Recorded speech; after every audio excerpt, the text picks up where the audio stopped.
میں چاہتا ہوں کہ آپ کو کوئی قیمتی چیز ہدیہ کروں،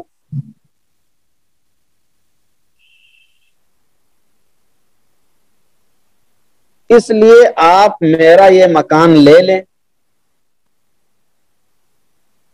میں چاہتا ہوں کہ آپ کو کوئی قیمتی چیز ہدیہ کروں، اس لیے آپ میرا یہ مکان لے لیں اور مجھے 10 لاکھ روپے دے دیں، اور مجھے 10 لاکھ روپے دے دیں۔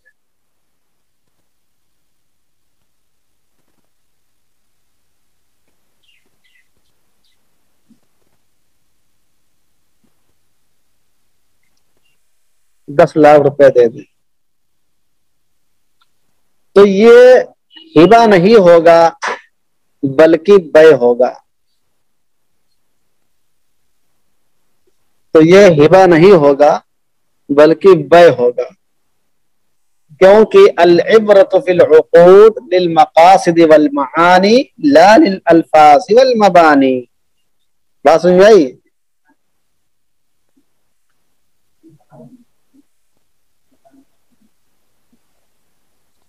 اس کی دوسری مثال لکھ لیجئے۔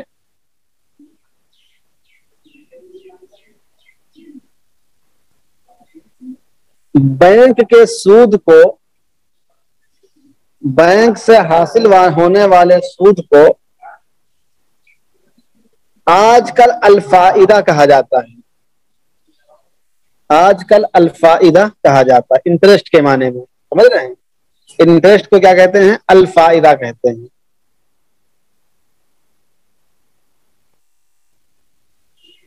جس کی وجہ سے بہت سے لوگوں کو شبہ ہوتا ہے،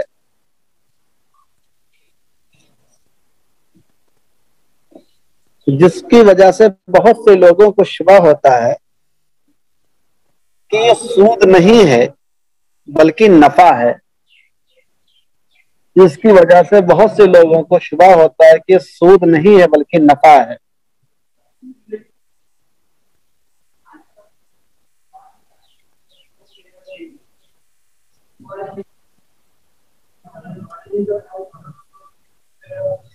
لیکن الفاظ کے بدل دینے سے اس کی حقیقت نہیں بدل جائے گی،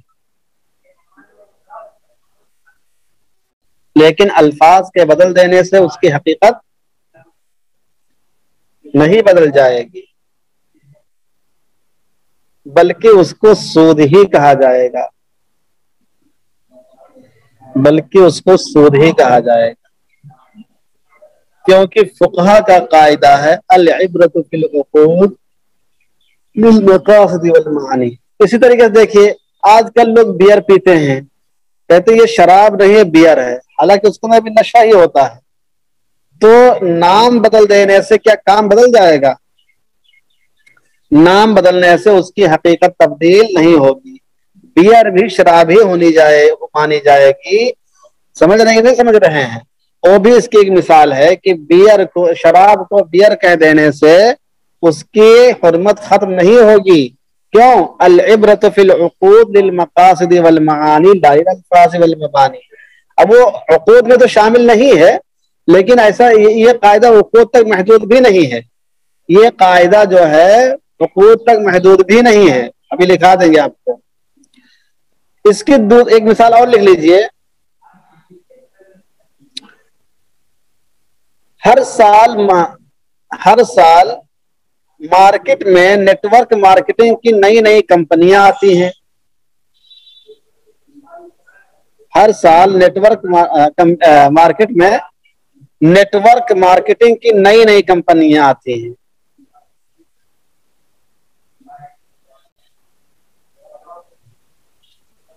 مثلا کچھ سالوں پہلے آر سی ایم کمپنی تھی، مثلا کچھ سالوں پہلے آر سی ایم کمپنی تھی،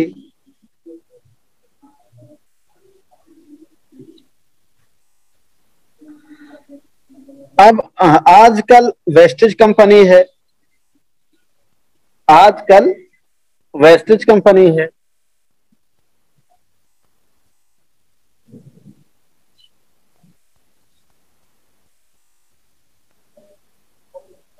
آج کل آرسیاں ویسٹرن کمپنی ہے، ان کمپنیوں کے نام الگ الگ ہوتے ہیں،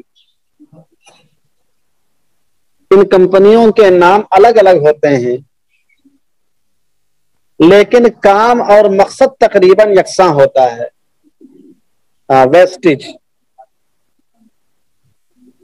لیکن کام اور مقصد یکساں ہوتا ہے۔ یعنی چین در چین ممبر بنانا، یعنی چین در چین ممبر بنانا، میں نے آپ کو بنایا، آپ نے کسی اور کو بنایا، انہوں نے کسی اور کو بنایا، اس طریقے سے۔ چنانچہ ان سب کا حکم ایک ہوگا، چنانچہ ان سب کا حکم ایک ہوگا،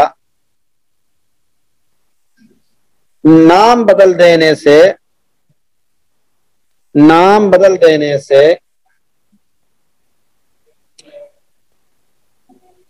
مقصد نہیں بدل جائے گا۔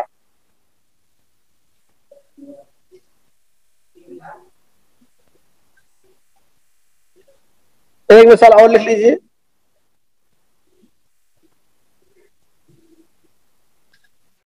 بینکوں میں جو روپیہ رکھا جاتا ہے، بینک، ارے کچھ ذہن کھل رہا ہے کہ نہیں کھل رہا ہے آپ لوگوں کا؟ کچھ ذہن کھل رہا ہے کہ نہیں کھل رہا؟ ذہن میں کچھ حساب پیدا ہو رہی ہے؟ بینکوں میں جو روپیہ رکھا جاتا ہے وہ کہنے کو تو ڈپوزٹ یعنی ودیعت ہوتا ہے، فکس ڈپوزٹ ہوتا ہے، کیا کیا بولتے ہیں اس کو، وہ کہنے کو تو ڈپوزٹ یعنی ودیعت ہوتا ہے،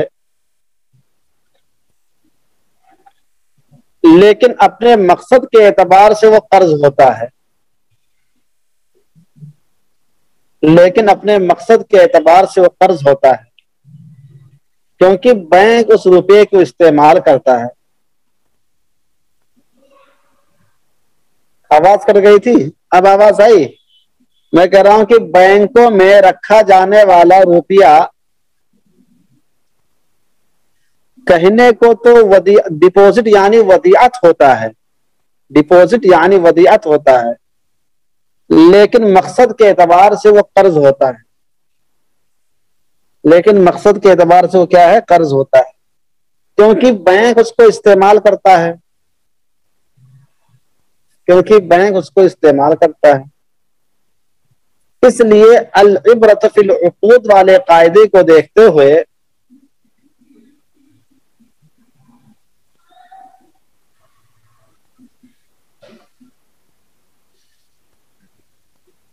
اس پر قرض کا حکم لگائیں گے، اور اس میں ملنے والا نفع سود ہوگا،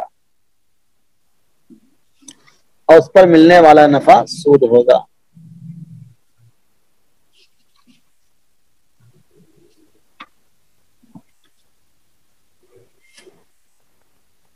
چلیے ایک قاعدہ اور پڑھیے۔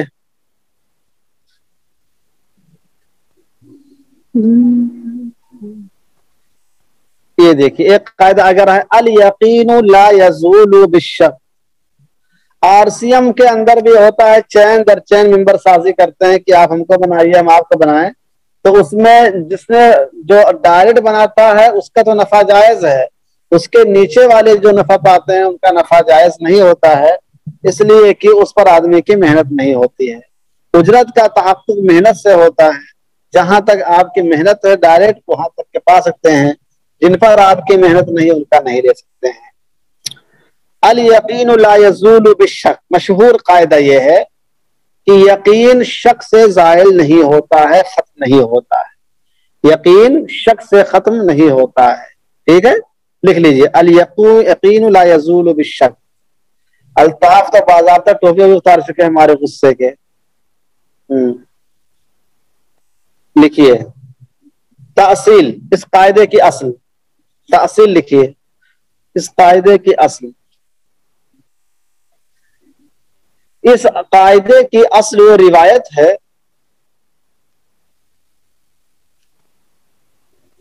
اس قاعدے کی اصل وہ روایت ہے جس میں رسول اللہ صلی اللہ علیہ وسلم نے ایک صاحب کو فرمایا تھا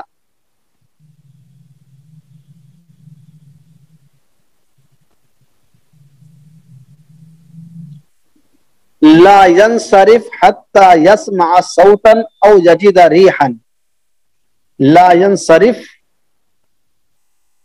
حتى يسمع صوتا لا ينصرف حتى يسمع صوتا او يجد ريحا. کل تو بہت لوگ تھے، کل 65 لوگ تھے، اس وقت آج بہت کم ہیں 48. باقی کہاں بھاگ گئے؟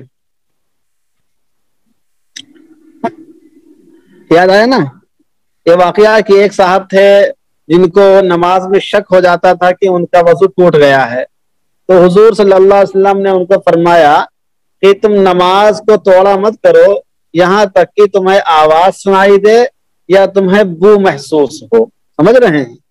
تو یہ جو روایت ہے یہ کہ اس روایت سے الیقین لا یزول بالشک کا قاعدہ نکلا ہوا ہے.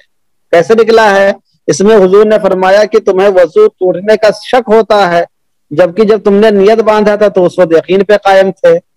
تو تمہارے وضو ہونے کا تو یقین ہے اور وضو ٹوٹنے کا شک ہے، تو جب تک کہ وہ شک یقینی نہ ہو جائے اس وقت تک کہ نماز نہ توڑا کرو.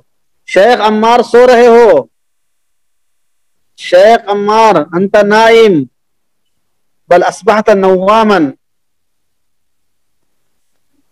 سمجھ رہے ہیں؟ تو کیا میں کہتا رہا تھا؟ تو حضور نے فرمایا کہ جب تک تم کو یقین نہ ہو جائے نہ وضو کے ٹوٹنے کا تب تک نماز پڑھتے رہا کرو. اور یقین ہونے کی دو صورت ہے، ایک صورت تو ہے کہ تم کو باضابطہ آواز سنائی دے، اور دوسری صورت ہے کہ آواز تو سنائی نہ دے لیکن اس کی بو محسوس ہو، تو اس سے اندازہ ہوگا کہ آپ کا وضو ٹوٹ گیا ہے.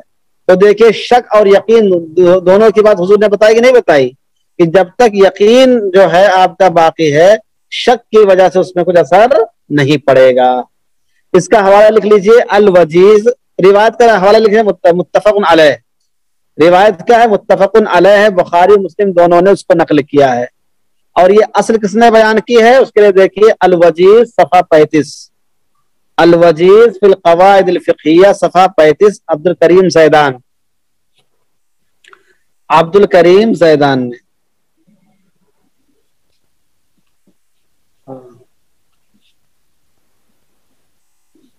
آگے لکھیے شیخ زرقہ نے اس کی عقلی دلیل یہ بھی پیش کی ہے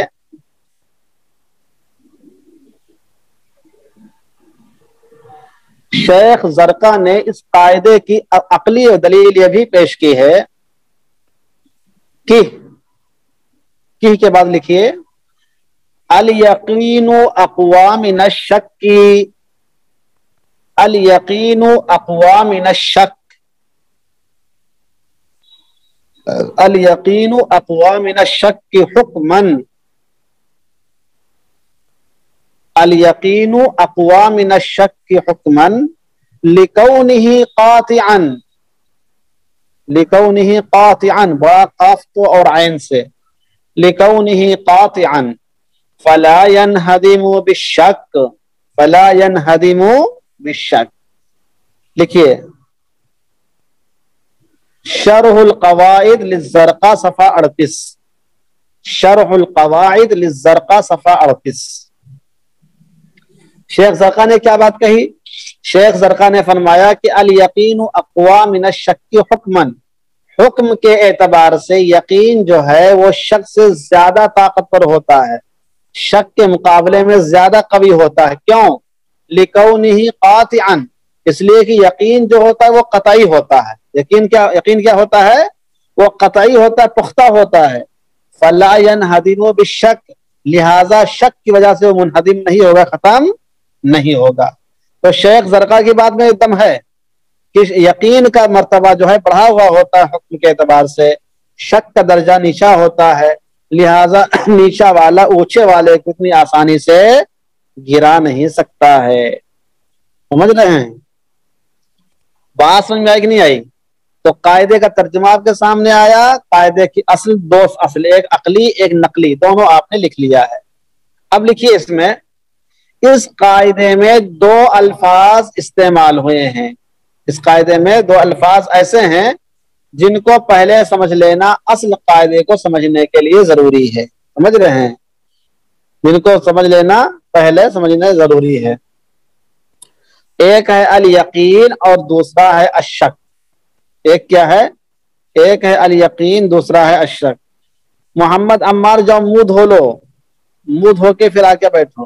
ابھی تم کو نشہ طاری ہے. سمجھ رہے ہیں؟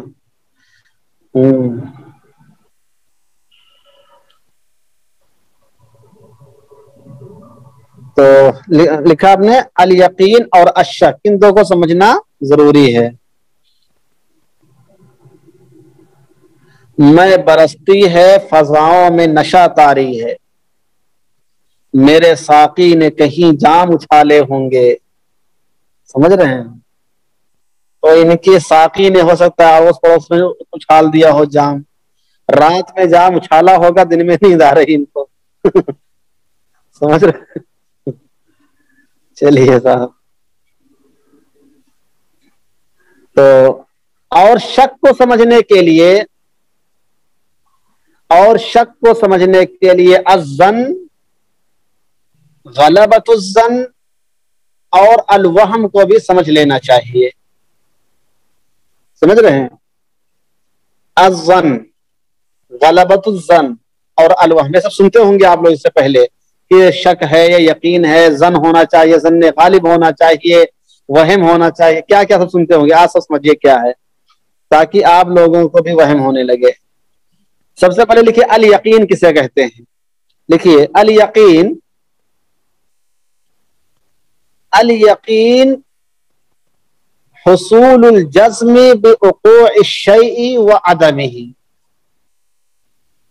الیقین حصول الجزم، جزم جیم سے اور زے سے، جزمی، حصول الجزم بوقوع الشیء وعدمہ، یعنی کسی شے کے واقع ہونے یا نہ ہونے کے بارے میں قطعی طور پر دل مطمئن ہو، اس کو یقین کہتے ہیں. سمجھ رہے ہیں؟